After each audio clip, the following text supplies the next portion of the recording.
اہم خبر آپ کے ساتھ شیئر کریں۔ اسٹیٹ بینک آف پاکستان کی جانب سے عید الاضحیٰ کے موقع پر تعطیلات کا اعلان کر دیا گیا۔ تمام بینکس کتنے روز کے لیے بند رہیں گے، اس حوالے سے تفصیلات جاری کر دی گئیں۔ اسٹیٹ بینک آف پاکستان کی جانب سے عید الاضحیٰ کے موقع پر تعطیلات کے حوالے سے مراسلہ بھی جاری کیا گیا۔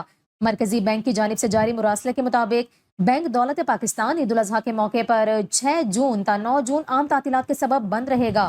اسٹیٹ بینک آف پاکستان کی جانب سے عید الاضحیٰ کے موقع پر 4 روزہ تعطیلات کا اعلان کیا گیا ہے۔ جمعہ تا پیر تمام بینکس بند رہیں گے۔ اس کے علاوہ آپ کو یہاں پر یہ بھی بتائیں کہ اس سے قبل وفاقی حکومت کی جانب سے عید الاضحیٰ پر 6 سے 9 جون تک چھٹیوں کا اعلان کیا گیا تھا، جس کا نوٹیفیکیشن بھی جاری کیا گیا۔ عید الاضحیٰ کی تعطیلات 6 جون بروز جمعے سے 9 جون بروز پیر تک ہوں گی۔ کابینہ ڈویژن نے سرکاری تعطیلات کا نوٹیفیکیشن جاری کیا۔ کابینہ ڈویژن کی جانب سے وزیر اعظم شہباز شریف کی منظوری کے بعد عید الاضحیٰ کی چھٹیوں کا نوٹیفیکیشن جاری کیا گیا۔ آپ کو بتائیں کہ پاکستان میں ذی الحج 1446 ہجری کا چاند 30 مئی کو نظر آیا تھا۔ یکم ذی الحج 29 مئی کو تھی اور اس حساب سے پاکستان میں عید الاضحیٰ 7 جون بروز ہفتے کو منائی جائے گی۔